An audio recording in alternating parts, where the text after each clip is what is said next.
ముద్దబంతి నవ్వే గౌరమ్మ, ముద్దులలికే పలుకే గౌరమ్మ, గంగలాంటి తీరే గౌరమ్మ, గుండె దాటని గుట్టే గౌరమ్మ.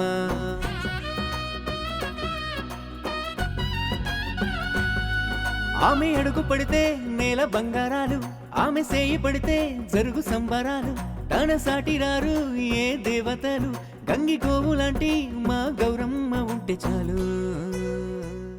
చూడు దొరబాబు, ఏదో సంతోషంగా పెళ్లి చేసుకుంటోంది. అన్నగా నువ్వేం చేయకపోయినా పర్లేదు, కనీసం మనిషిగా కాస్త దాన్ని సంతోషంగా ఉండనివ్వరా?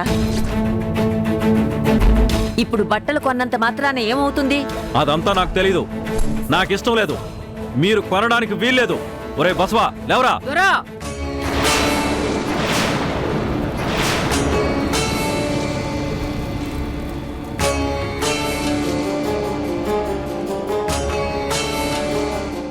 ఏంటి దొరబాబు నువ్వు చేసే పని?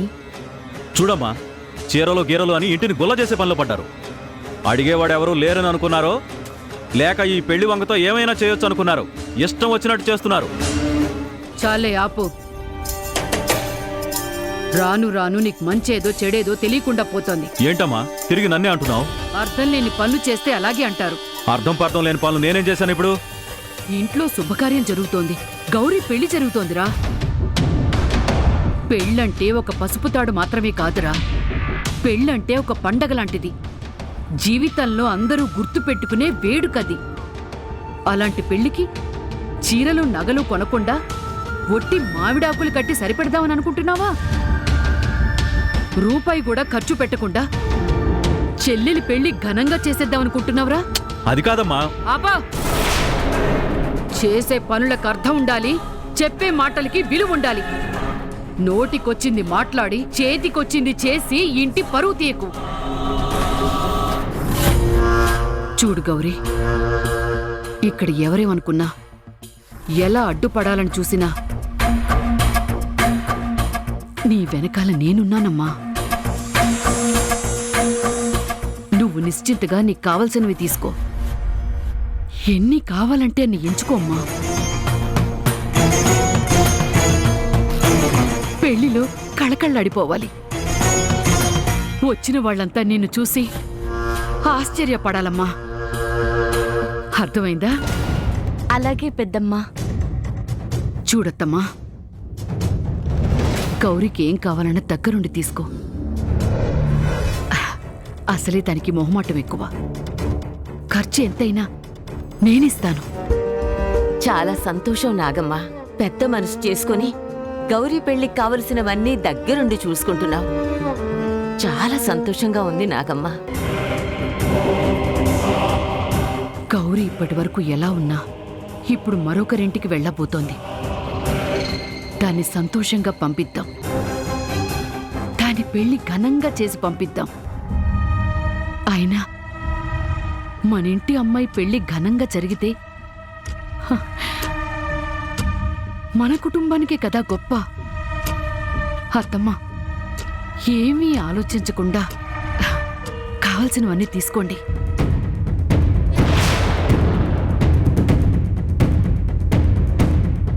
ఇంకా అలాగే చూస్తావే?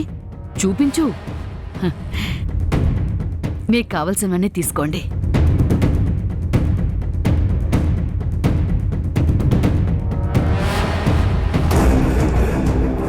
ఎందుకురా నీకింత ఆవేశం?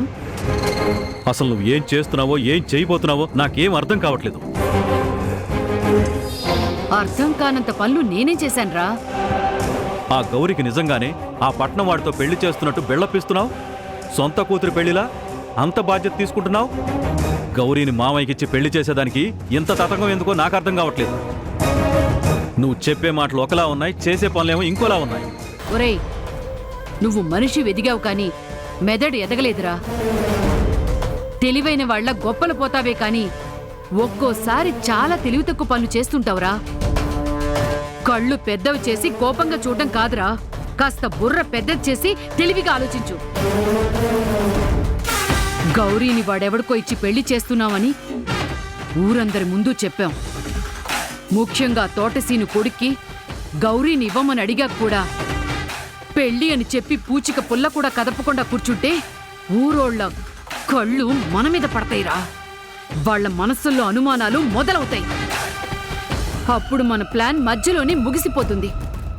ఇక గౌరీని ఈ జన్మలో మీ మావయ్యకిచ్చి పెళ్లి చేయలేం. అందరం కలిసి నడి రోడ్డు మీద పడి అడుక్కు తినాలిరా. అర్థమైందా? పెళ్లి చేస్తున్నట్టు నటించాలి, పెళ్లి కొడుకొస్తున్నట్టు నాటకం ఆడాలి. దానికోసం ఈ మాత్రం చిన్న చిన్న ఖర్చులు పెట్టాలి. ఈ తతంగం అంతా ఊరాళ్ళంతా నమ్మేటట్టు చెయ్యాలి.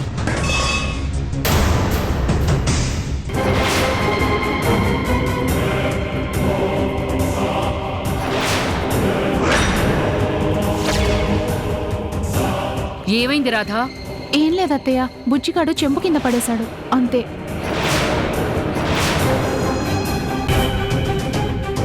ఏరా దొరబాబు, నీ పెళ్ళం మనం మాట్లాడుకున్నది వినుంటుందంటావా? నువ్వేం కంగారు పడకమ్మా. అది చెవులతో విన్నది. గొంతు దాటి రాకుండా ఏం చేయాలో నాకు తెలుసు. నువ్వు ముందు ఆ గౌరీని మామయ్యకిచ్చి పెళ్లి చేసే ప్లాను కరెక్ట్గా అమలయ్యేలా చూడు. అది నాకు ప్రత్యేకంగా చెప్పాలా చెప్పు? ఆ గౌరీ మెళ్ళో మూడు ముళ్ళు వేసేది మీ మావయ్యే. ఆ గౌరీ జీవితం బానిసగా పడి ఉండేది ఈ నాగమ్మకే. ఇందులో ఎలాంటి మార్పు లేదు.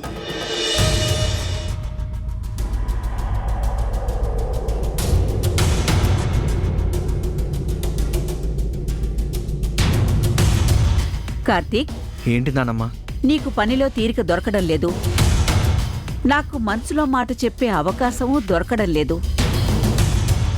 ఏం చెప్పాలనుకుంటున్నావు నానమ్మా? నేను చెప్పడం చెప్పేస్తాన్రా, కానీ అది నువ్వు వినాలి, మనసుకెక్కించుకోవాలి, తప్పనిసరిగా పాటించాలి. ఏంటి నానమ్మా ఇది? విషయం చెప్పకుండానే ఎక్కించుకోవాలి, పాటించి తీరాలి అంటే నేనేం చెప్పగలుగుతాను?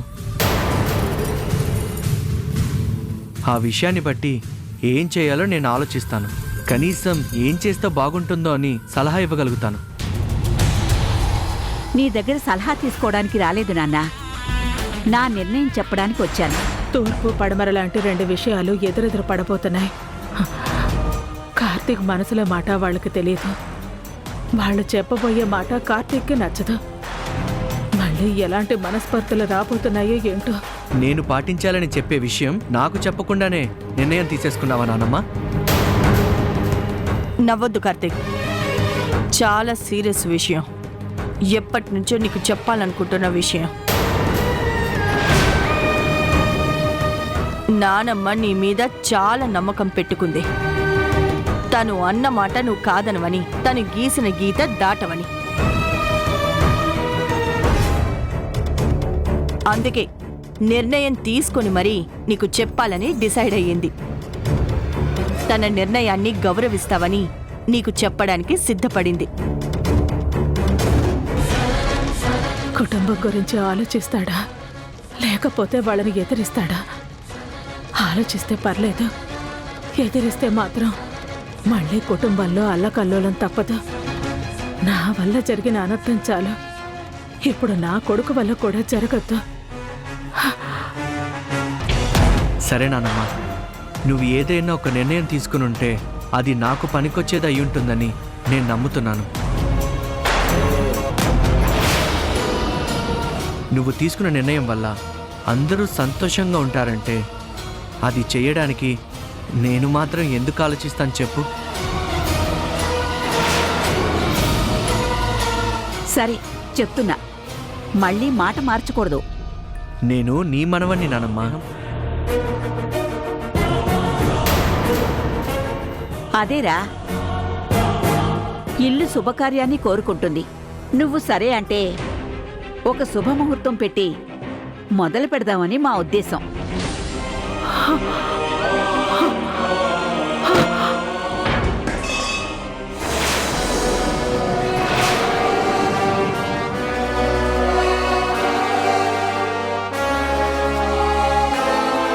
అమ్మా అమ్మా అమ్మా అమ్మా అమ్మా అమ్మా అమ్మా ఏమైంది? రే అజయ్!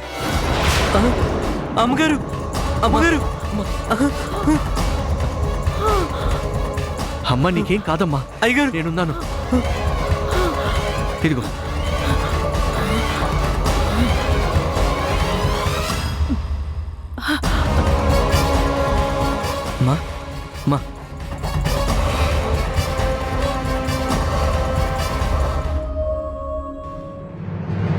చూసావా అమ్మా, విషయం కార్తిక్కి చెప్పకుండా ఎలా అడ్డుపడిందో? కావాలనే నాటకాలు ఆడుతోంది. అడ్డుపడాలని అంత హడావిడి చేస్తుంది. ఏదో విధంగా కార్తిక్ని మన దారికి తెచ్చుకోవాలని మనం ట్రై చేస్తూ ఉంటే మన నుంచి దూరం చేయాలని తను ప్రయత్నిస్తోంది. అమ్మా లేమ్మా, దా. అమ్మా మెల్లగలేమ్మా.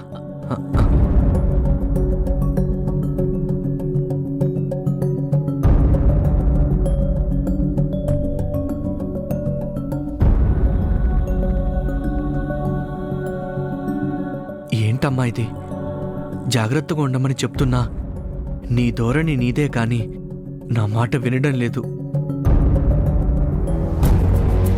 అవునే, నువ్వు చెప్పింది నిజమే. లేకపోతే సరిగ్గా ఇదే సమయానికి ఆ మాయరగం ఎందుకొస్తుంది? రాలేదు, వచ్చినట్టు నటిస్తుంది, మనల్ని ఆపుతుంది.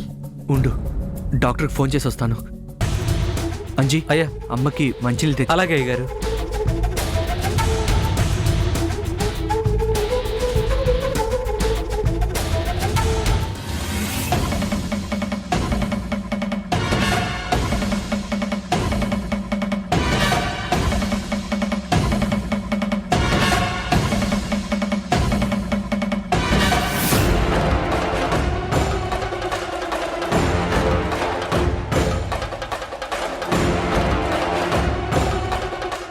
చాలేవే నీ నాటకాలు, చాలా బాగా నటించావు.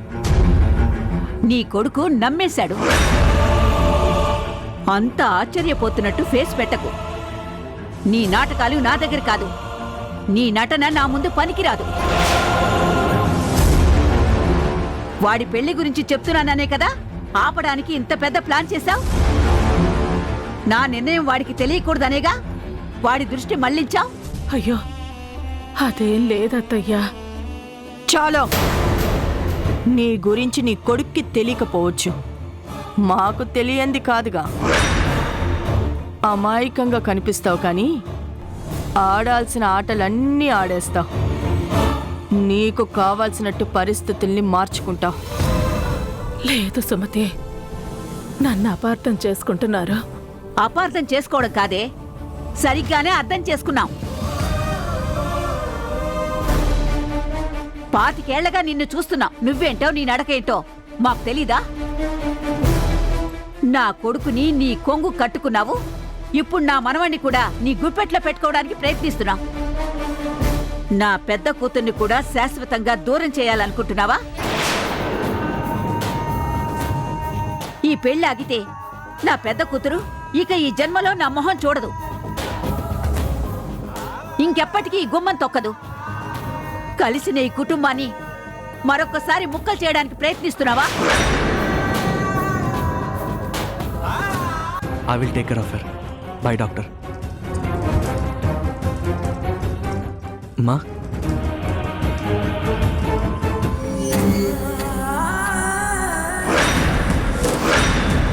చూడమ్మా, నీ చేతులు ఇలా పట్టుకున్నప్పుడు నాకు చాలా ఓదార్పుగా ఉంటుంది. నువ్వు ప్రేమగా నా తలని మీరితే ఎక్కడా లేని ధైర్యం వస్తుంది.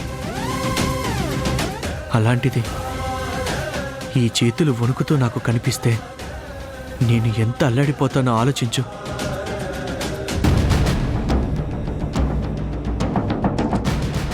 నువ్వు నోట మాట రాకుండా పడుంటే నేను ఎంత సతమతమైపోతానో ఆలోచించు. నువ్వు ఆరోగ్యం మీద శ్రద్ధ చూపించకుండా ఉంటే ఎలా అమ్మా? నేనేమైపోతానో ఆలోచించావా? నీకేమైనైతే నేను తట్టుకోగలనా?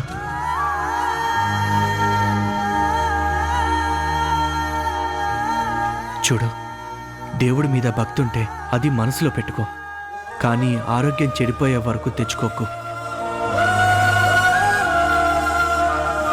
ఈ ఉపవాసాలు లాంటివి మానేసి టైంకి టాబ్లెట్స్ వేసుకోమ్మా. వీడు తల్లిని తలకెక్కించుకున్నాడు. నా మాట లెక్క చేస్తాడా? నేను చెప్పేది వింటాడా? నేను చెప్పినా పెళ్లి చేసుకుంటాడా?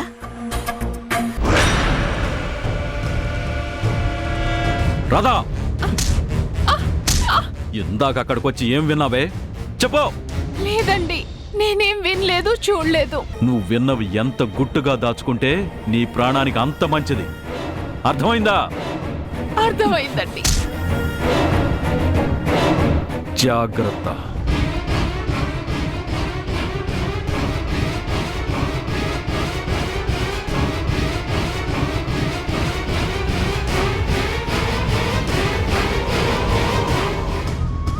అంతలా నేను వినకూడను ఏముంటాయి?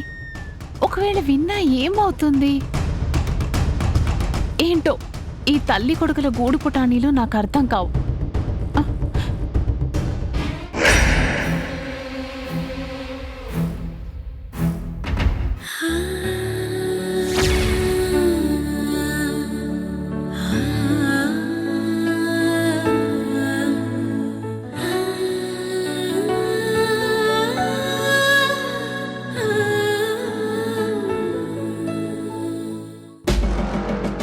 ఎప్పుడూ మట్టిగడ్డిలా కనిపించే గౌరీ మాణిక్యంలా మెరిసిపోతోంది.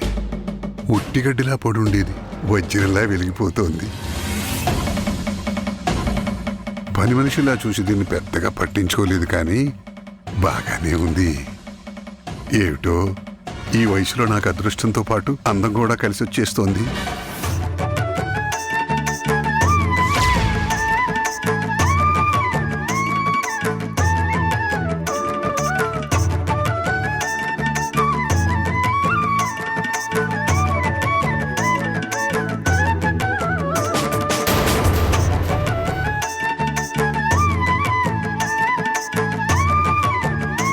వీడేంటి ఇలా మెలికలు తిరుగుతున్నాడు? ఒంటి మీదున్న వయసు మర్చిపోయి, ఉన్నది ఇంట్లో ఉన్న సంగతి మర్చిపోయి ఏదో పరవశంలో తేలిపోతున్నాడు.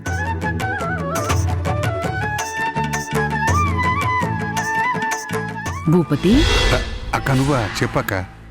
నీది మనవళ్ళనెత్తుకునే వయసు. మరీ అంత మురిసిపోవడం నీ బాడీకి సూట్ అవదులేరా. ఇంతకీ ఎందుకంత మెలికలు తిరుగుతున్నావు? ఎందుకంత పరవశించిపోతున్నావు? గౌరీతో పాటు ఆ అందం, ఆ అదృష్టం ఎప్పుడు నా సొంతం అవుతుందా అని ఆలోచిస్తుంటే నాకు తెలియకుండానే నా మనసు మెలికలు తిరిగిపోతుందక్క. ఎప్పుడు అని అంత ఆలోచించటం దేనికిరా? త్వరలో నీ చేతిలోనే వాలబోతుంది, నీ పక్కనే కూర్చుంటుంది. అప్పటి వరకు కాస్త సిగ్గు దాచిపెట్టుకో. అవుననుకో, పట్టించుకోనని రోజులు బాగానే ఉన్నాను. ఒక్కసారి ఆశ కలిగాక ఆగలేకపోతున్నాను. ఈ వయసులో కూడా నీకు బాగా కలిసొచ్చింది భూపతి. ఆ అదృష్టం ఎవరికెంత సులువుగా రాదు.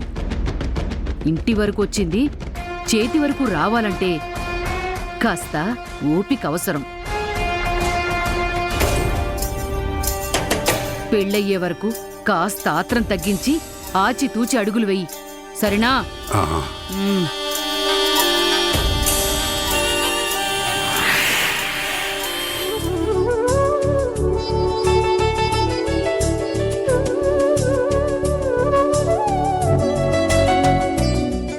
చూడముచ్చటగా ఉన్నావమ్మా గౌరీ.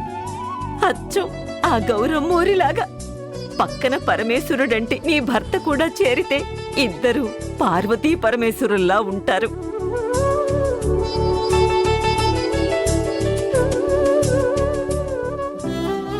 ఏమైంది నానమ్మా? నీ జీవితం ఏమవుతుందో, ఎలా వెళుతుందో అని చాలా బాధపడిపోయేదన్నమ్మా. ఇప్పుడు ఒక దారిలో పడుతున్నావు. బంగారం లాంటి భవిష్యత్తులోకి అడుగు పెట్టబోతున్నావు. నువ్వు ఎప్పుడు ఇలాగే కళకళలాడుతూ ఉండాలమ్మా గౌరీ. నాకెప్పుడూ మంచి జరగాలని కోరుకుంటావు, నేనెప్పుడూ సంతోషంగా ఉండాలని కలలు కంటావు. నువ్వుండగా నేనెప్పుడూ సంతోషంగానే ఉంటాను నానమ్మా. నానమ్మా, నువ్వనుకున్నట్టుగానే నాకు శ్రీరాముడు లాంటి మొగుడు వస్తున్నాడు. ఇంకా ఎందుకు నానమ్మా ఈ కన్నీళ్ళు? ఇవి బాధతో వచ్చే కన్నీళ్లు కాదమ్మా, సంతోషంతో వచ్చే కన్నీళ్లు. నువ్వు ఒక ఇంటిదాని అవుతూ ఉంటే నా ఆనందానికి హద్దే ఉండటం లేదు. అది కూడా గొప్ప ఇంటి కోడలుగా వెళ్ళబోతున్నావు అంటే నా మనసుకి ఏ బాధ లేదమ్మా. నిండు నూరేళ్లు ఇలాగే కళకళలాడుతూ నా ఆయుష్ కూడా పోసుకొని చల్లగా ఉండాలమ్మా.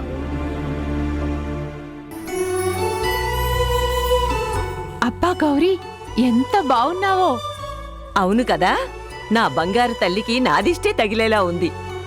రాధా, గౌరికి దిష్టి తీయాలి. కాస్త ఉప్పు మిరపకాయలు తీసుకురాపో. అవేం సరిపోతాయమ్మమ్మా, దివిటీల దిష్టి తీయాలి. తెస్తానుండు.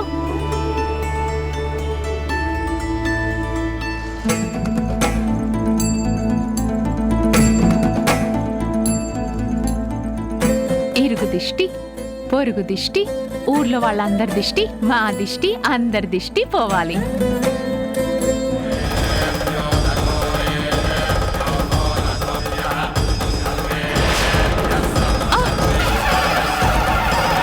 అయ్యో, ఇద్దరు చూడముచ్చటగా ఉన్నారు. పార్వతీ పరమేశ్వరుల్లా కంటికి ఇంపుగా కనిపిస్తున్నారు. నా ఫోటో ఉండాల్సిన చోట వాడెవడో ఫోటోను వేయిస్తారా? గౌరీ నాది. అసలేం జరుగుతుందమ్మా? ఏది ఎలా జరిగినా నీ కూతురు ఈ ఇంటి కోడలవడం ఖాయం.